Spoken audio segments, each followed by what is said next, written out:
The Alpha King branded his Luna a traitor, then carried the human girl away. Hello everyone. Before we begin today's story, I have a small favor to ask. Please hit the subscribe button and turn on the notification bell so you never miss a new video from our channel. It only takes a moment. It is completely free, and it is one of the best ways to support us as we continue bringing you more dramatic, emotional, and unforgettable stories like this one. Your support truly means the world to us. And before we begin, tell us in the comments where in the world you are watching from and what time it is where you are right now.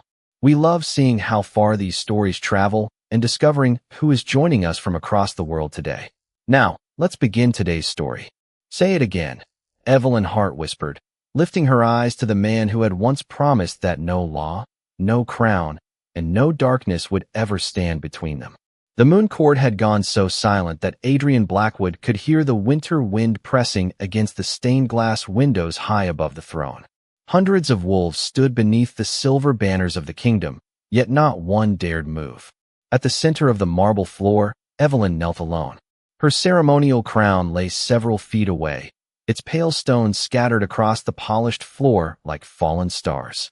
Adrian remained on the steps of the throne, one hand closed around a sealed document bearing Evelyn's name. He had imagined this moment a dozen times since the evidence had reached him, but imagination had not prepared him for the way she looked at him now. There was no fear in her face, no anger, only a terrible sadness that made something inside his chest tighten. Evelyn Hart, Adrian said, forcing his voice to remain steady. You concealed information from the crown. You gave sanctuary to an unknown human. And evidence bearing your royal seal was found connected to the breach at our eastern border. A murmur moved through the court. Evelyn did not look toward them. Her attention remained on Adrian. 3 years ago, beneath the full moon, he had placed the Luna's crown upon her head with his own hands. Tonight, he was taking everything back. Do you deny hiding the human girl? He asked. Evelyn's fingers slowly curled against the fabric of her silver gown. No. The answer struck harder than any denial could have. Adrian descended one step. Do you deny protecting her after the council ordered every unidentified outsider brought before me? No. Another murmur, louder this time. Adrian searched her face for something that would make the evidence meaningless. An explanation. A clue. Anything. Then tell me why. For the first time, Evelyn's composure wavered. Her gaze dropped toward the strange crescent-shaped mark on her wrist, hidden beneath a lace cuff. I can't. Adrian's jaw tightened. You mean you won't? She looked up again. Tears brightened her eyes, but none fell. If condemning me keeps her alive, Evelyn said softly, then do it. Adrian froze. Her? Before he could demand an explanation, the enormous doors behind the court burst open. Every head turned. A young woman stumbled across the threshold, dressed in ordinary human clothes, rainwater darkening her hair. She took 2 unsteady steps before collapsing to her knees. Please, she breathed. Don't punish Evelyn. Adrian stared at the stranger. Nora Bennett, the missing human. Then Nora raised one trembling hand, and the entire court seemed to forget how to breathe. A pale silver symbol was glowing across her wrist. Adrian knew that mark. He had seen it only once before, on the night the Moon Temple recognized Evelyn as his Luna. Behind him, one of the ancient counselors whispered a name that had not been spoken in the kingdom for centuries. The Luna's Grace. Evelyn went completely still. Nora looked toward Adrian, frightened and exhausted. She didn't betray you, she whispered. She saved me. And beneath Evelyn's sleeve, the matching mark began to glow. 3 days earlier, Evelyn Hart had stood beneath the eastern archway of Blackwood Palace and watched the kingdom wake beneath a veil of silver morning fog. From the balcony, everything looked peaceful. Chimney smoke curled above slate rooftops, merchants opened their stalls along the lower streets, and royal guards changed shifts beneath banners embroidered with Adrian Blackwood's crest. To most of the kingdom, Evelyn possessed everything a woman could desire. She was the Alpha King's Luna, honored at ceremonies, seated beside the most powerful ruler in the Northern Territories, and welcomed wherever the royal seal commanded respect. Yet the crown had never taught Evelyn to look upward. It had taught her to look down, toward the people everyone else forgot. Twice each week, she left the palace with only one attendant and visited the small neighborhoods beyond the western wall, where omegas without packs, elderly wolves, and human families live beside one another. The council disliked those visits. Evelyn continued them anyway.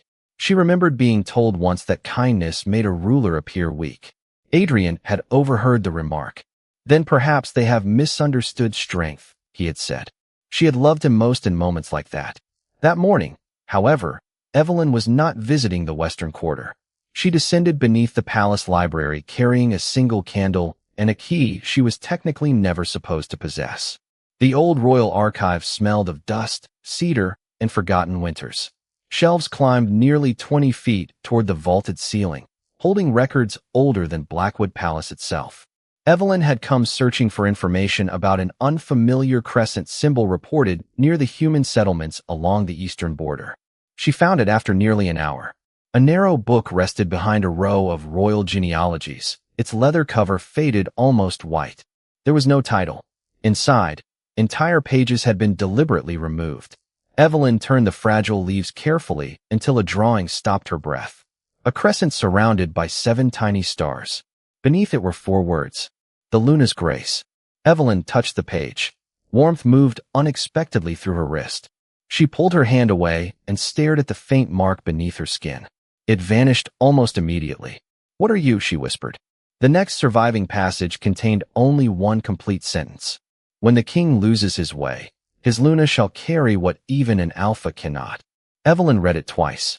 Then a third time. Carry what? A burden? A secret? A power? She turned the page and found nothing. Someone had removed the explanation. Not damaged it. Removed it. Carefully. Intentionally. Footsteps sounded beyond the archive door. Evelyn closed the book and slipped it beneath her cloak just as an elderly archivist entered. His face changed when he saw the empty space on the shelf behind her. "Your Majesty," he said quietly.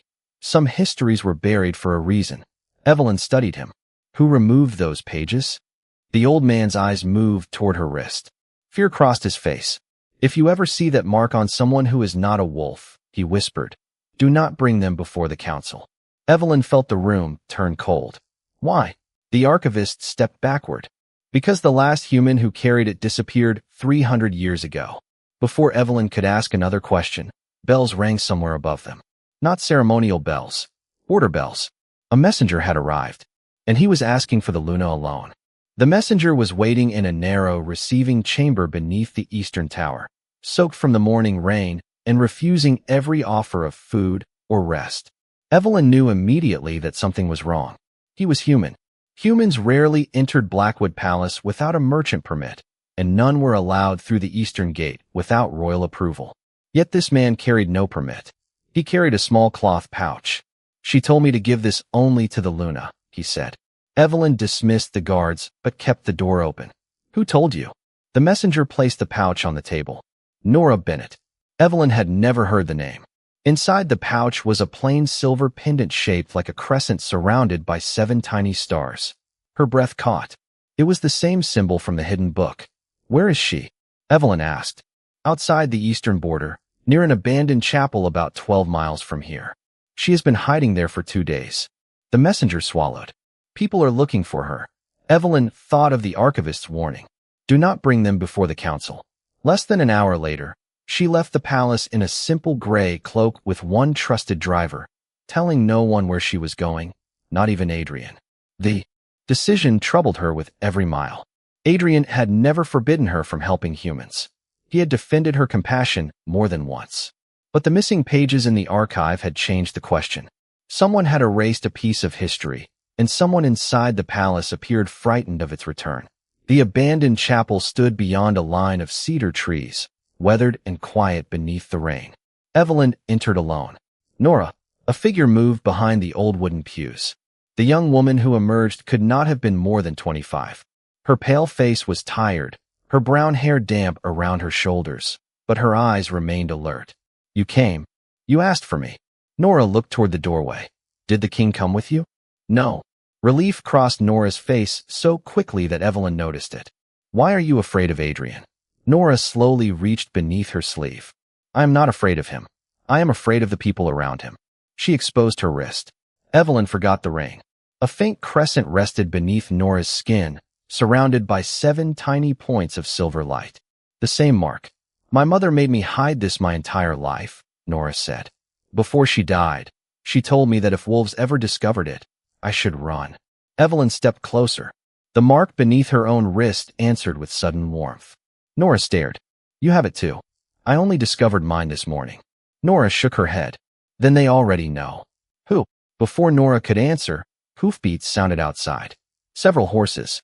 Evelyn moved toward the window and saw riders approaching through the trees wearing dark traveling cloaks. No royal insignia. No visible pack colors. Nora backed away. They found me. Evelyn made her decision before fear could argue with it. She opened a small side door leading toward the woods. There is an old caretaker's cottage half a mile north. Stay there until I come for you. Nora hesitated. Why would you trust me? Evelyn looked at the frightened human woman and thought about every law that demanded obedience before understanding. I do not trust you yet, she said, but I believe you deserve the chance to tell the truth. Nora disappeared into the trees. Evelyn remained behind. Only then did she notice something on the chapel floor where Nora had been standing. A folded map bearing the royal seal. Adrian's private patrol routes were marked across it in red ink. Evelyn stared at the map until the sound of approaching horses pulled her back to the chapel. She recognized the royal seal immediately. Adrian kept patrol routes restricted to a handful of commanders, senior council members, and the Luna. Finding such a document where Nora had been hiding could destroy every defense Evelyn might offer. She folded the map beneath her cloak just as the chapel doors opened. 3 men entered, dressed like ordinary travelers, though their posture told another story. Your Majesty, the oldest said, offering a shallow bow. We did not expect to find the Luna here. Evelyn kept her expression calm. Then perhaps you should explain why you are here. The man smiled without warmth. We were searching for a dangerous outsider. There is no one here. His gaze moved across the chapel before settling on Evelyn's cloak. Of course, they left without challenging her, and that frightened Evelyn more than an argument would have. By sunset, she was back at Blackwood Palace. She intended to find Adrian immediately, but the eastern bells rang before she reached his chambers. A royal patrol had been compromised near the border. No one had been killed, but supplies had vanished, communications had been disrupted, and someone had known exactly where the guards would be. Within an hour, the council chamber was full. Adrian stood at the head of the long oak table, his face unreadable. The route was confidential, Commander Hayes said. Someone inside this palace released it. Evelyn felt the hidden map beneath her cloak like a stone. Then Lord Marcus Vale, one of Adrian's senior counselors, placed another document on the table. We found this in the Luna's private study. Evelyn's breath stopped. It was a copy of the same patrol map. Her royal seal appeared at the bottom. That is not mine, she said. Marcus looked almost regretful. The seal is yours. Adrian said nothing until the room emptied. Then he closed the chamber doors and faced her alone. Tell me there is an explanation. Evelyn wanted to cross the distance between them. Instead, she remained still. There is. Then give it to me. She thought of Nora hiding in the caretaker's cottage. She thought of the archivist's fear and the missing pages. I cannot. Not yet. Adrian's eyes hardened. Did you leave the palace today? Yes. Did you meet a human woman? Evelyn hesitated only once. Yes. Did you hide her from my council? Yes. The words seemed to change the air between them. Adrian stepped closer. Did you give her sanctuary after royal law required her to be presented? Yes. His voice lowered. Then tell me why. Evelyn looked into the eyes of the man she trusted more than anyone and realized trust was exactly what she was asking from him without giving him the truth. It was unfair. It was also the only way she knew to keep Nora alive. I cannot tell you. Adrian turned away, breathing slowly. Evelyn, someone used that patrol information today. It was not me. Then help me prove it. She reached beneath her cloak and placed the map from the chapel on the table. Adrian stared at it. Where did you get this? Where I met Nora. The disappointment in his face hurt more than anger could have. You concealed a human, withheld evidence, and returned carrying a stolen royal map. I know what it looks like. Then what am I supposed to believe? Evelyn's wrist suddenly warmed beneath her sleeve. The hidden crescent shimmered once against her skin. She closed her hand over it before Adrian could see. Believe that there are things happening inside this palace that neither of us understands. Adrian studied her for a long moment. Then someone knocked. Commander Hayes entered carrying a sealed order. Your Majesty, the Council has invoked the Crown Security Law. They are demanding a formal inquiry at tomorrow's Moon Court. Adrian's gaze never left Evelyn. Against whom? Hayes hesitated. Against the Luna. By sunrise, every noble family in Blackwood territory had heard the accusation. Evelyn felt their judgment before she entered the Moon Court. Conversations faded as the doors opened, and faces that had once smiled at her now turned cautious and cold. She walked alone toward the center of the great hall, wearing the silver gown reserved for royal hearings. Adrian waited beside the throne. He had not slept. She could see it in the shadows beneath his eyes and the rigid way he held himself. Between them stood a narrow table covered with evidence, the copied patrol map, reports from the eastern border, and documents carrying Evelyn's royal seal. Lord Marcus Vale addressed the court first. The Crown Security Law is clear. Concealing an unidentified outsider during an active border threat constitutes a breach of royal duty. Murmurs spread through the chamber. Marcus continued. The Luna admits she sheltered the human woman. She admits withholding her location. She cannot explain why. Evelyn looked toward Adrian. He gave her one final chance. Is there anything you wish to tell this court? She could reveal Nora. She could mention the mark, the archive, the warning, and the forgotten history someone had deliberately erased. But she remembered the riders at the chapel. Whoever was hunting Nora had known exactly where to look. If Evelyn spoke before discovering whom she could trust, she might deliver the young woman directly into their hands. No, Evelyn said quietly. The court erupted in whispers. Adrian's expression tightened. Marcus stepped forward. Then the council requests the highest penalty permitted under royal law. Adrian's gaze snapped toward him. The council may request. The king decides. Silence returned instantly. Evelyn saw something shift in Adrian's face. He was not only her mate in this room.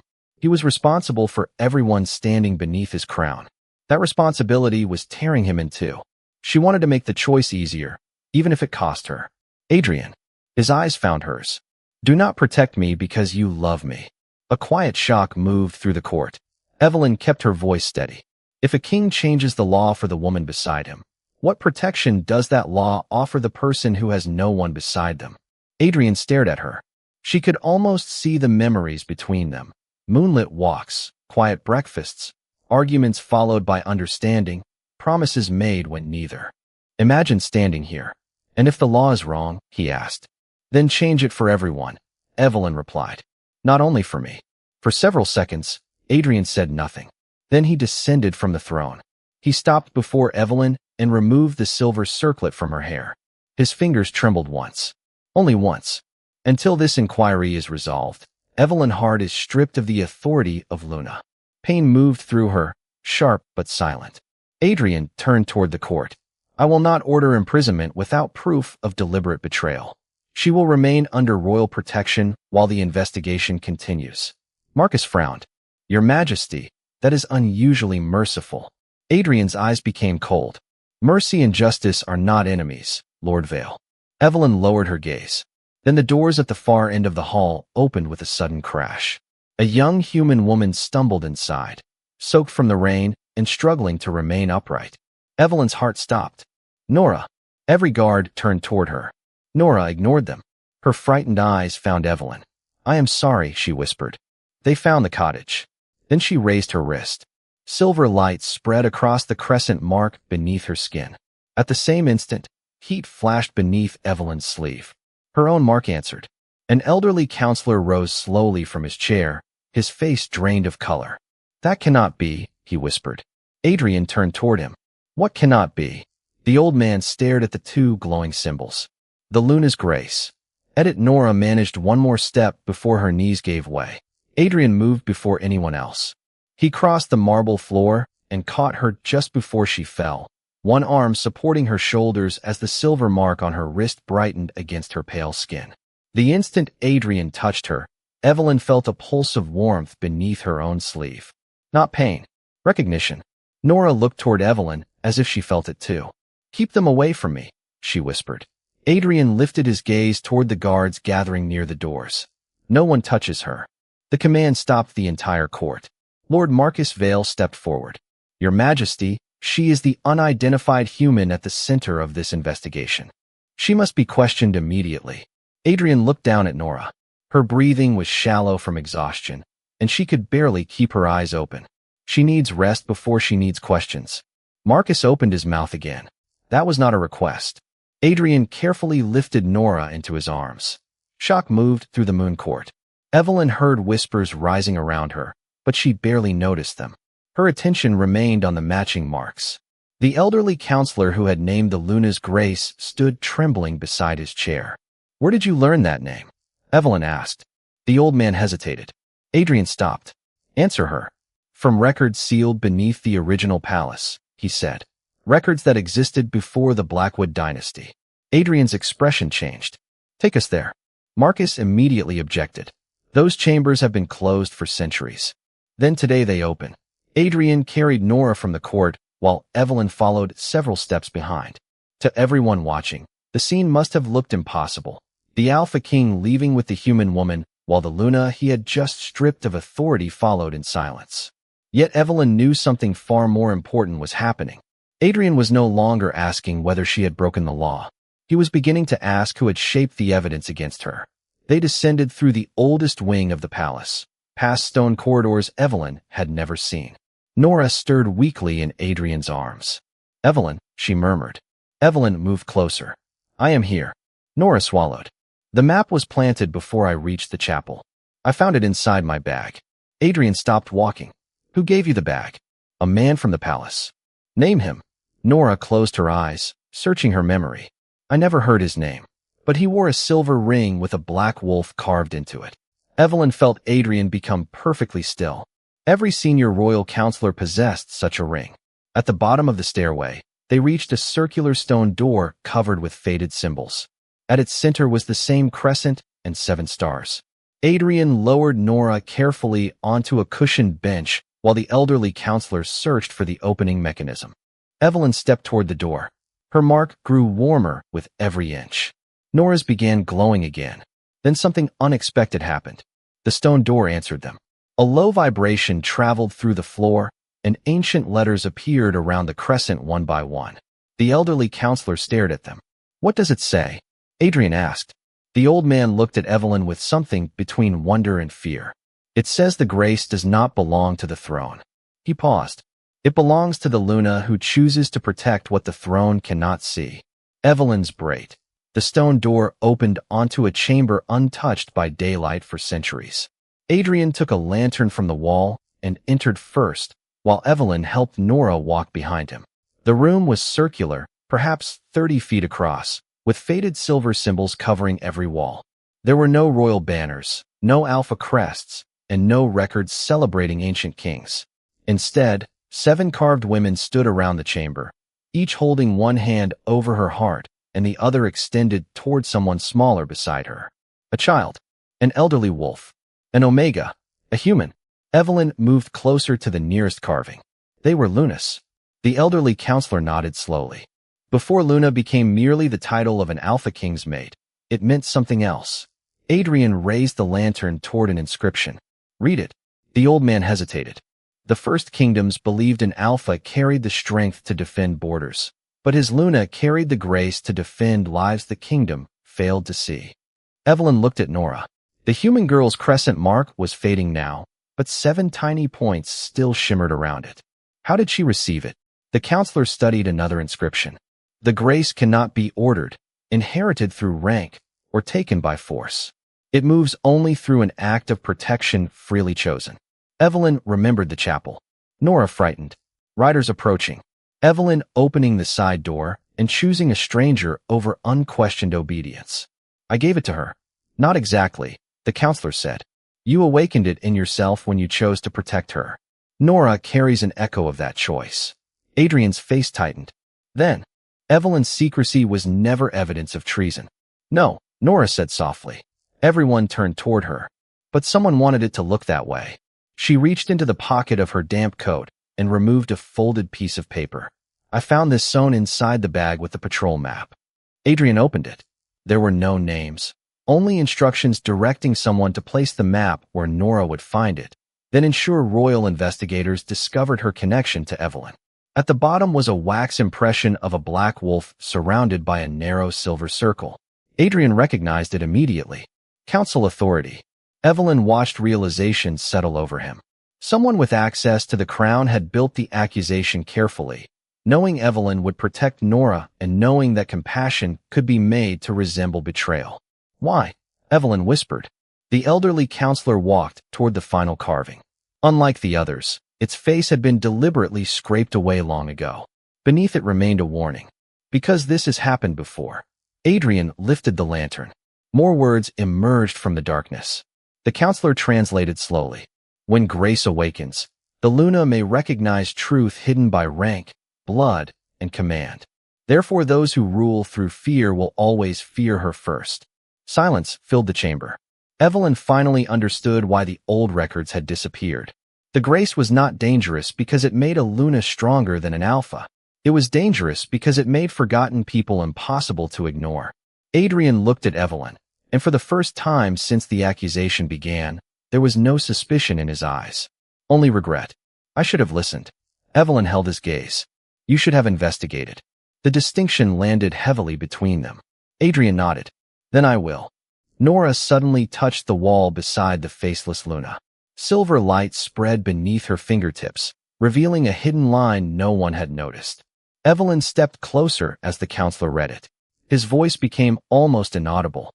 7 carried the grace. 6 were erased from history. Adrian frowned. And the 7th? The old man looked at Evelyn. The 7th was never found.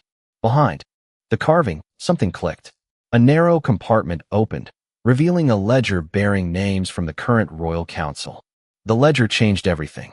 Adrian carried it upstairs himself, refusing to let it leave his hands until every entry had been examined against the palace records.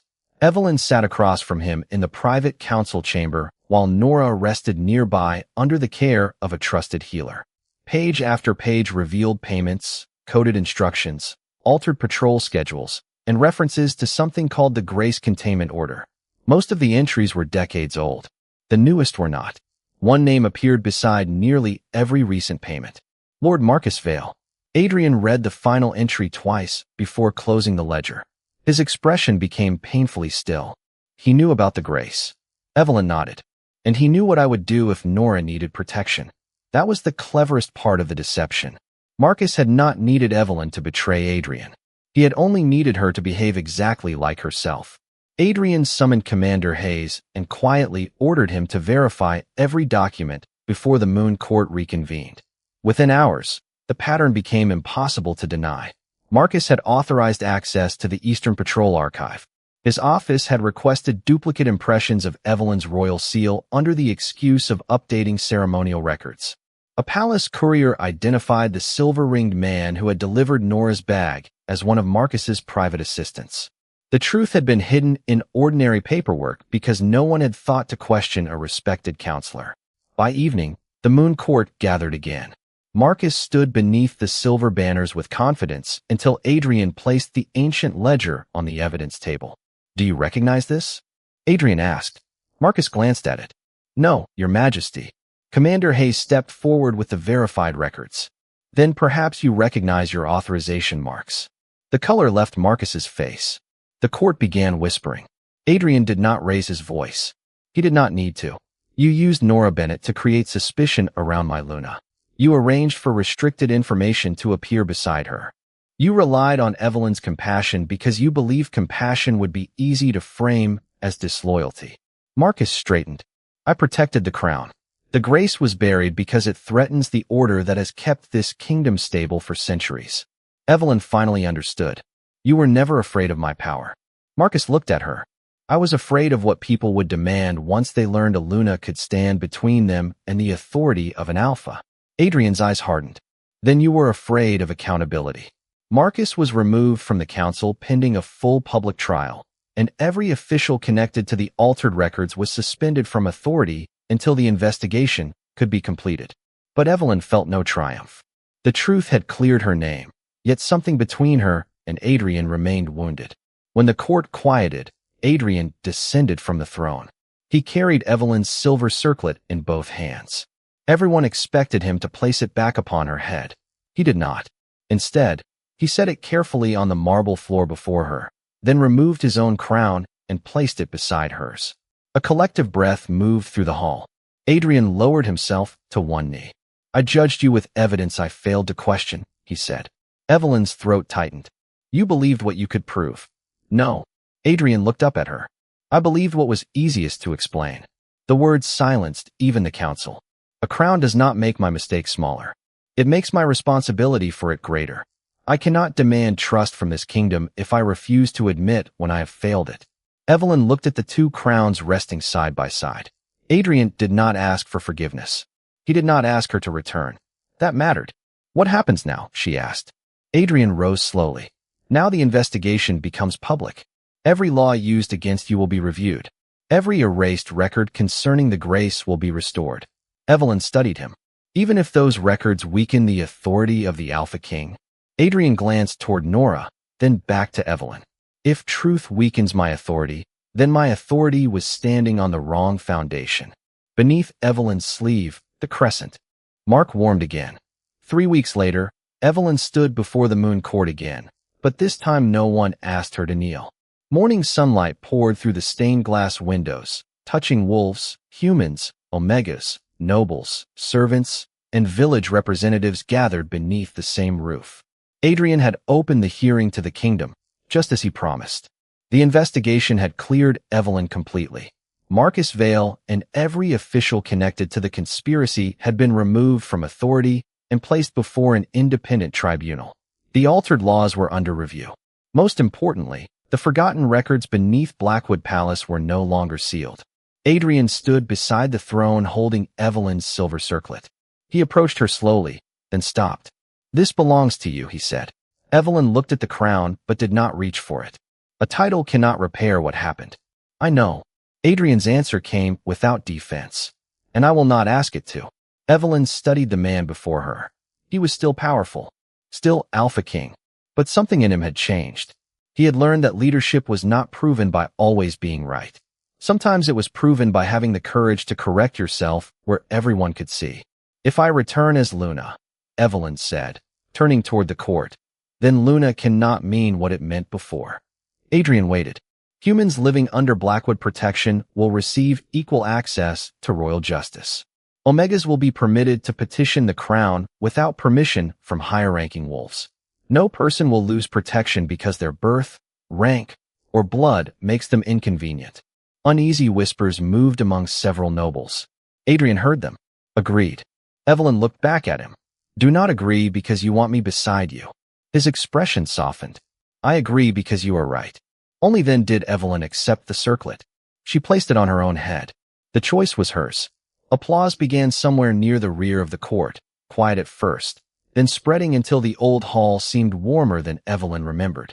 Nora stood among the human representatives, smiling through relieved tears. Later that night, when the palace had grown quiet, Evelyn, Adrian, and Nora returned to the ancient chamber beneath the eastern tower. They had spent days cataloging its inscriptions, but one mystery remained. 6 Lunas had been erased from history. The 7th had vanished. Evelyn approached the faceless carving. Why would someone preserve this chamber if they wanted the grace forgotten? Nora asked. Adrian raised the lantern. Perhaps someone wanted it forgotten only until the right person found it. Evelyn placed her palm against the stone. The crescent on her wrist immediately brightened. Nora's mark answered. Silver light traveled across the wall in thin branching lines, revealing symbols hidden beneath centuries of dust. Then the carving moved. A narrow doorway appeared behind it. Cold air drifted from the darkness beyond. Adrian stepped forward, but Evelyn gently caught his arm. Wait. Words were appearing above the doorway. They were older than the inscriptions they had already translated. Nora stared at them. Can anyone read that? The elderly archivist, who had joined them with several restored records, moved closer. His face slowly lost its color. I can read part of it. Evelyn felt Adrian's hand close around hers. What does it say? The archivist swallowed. The grace was never created for the Luna to serve the Alpha King. Silence settled over the chamber. Then what was it created for? Nora asked. The archivist looked directly at Evelyn. to choose whether the king was worthy to lead. Adrian became still. Then another line illuminated beneath the first. This one was clearer. The archivist whispered the translation. When the first Luna awakens, the forgotten blood will return. Nora's silver mark suddenly flared brighter than Evelyn had ever seen it. Deep beyond the newly opened doorway, another crescent answered with a pale glow. Evelyn stared into the darkness. They had believed they were uncovering a forgotten history. Now she understood the truth. Something in that history had been waiting for them,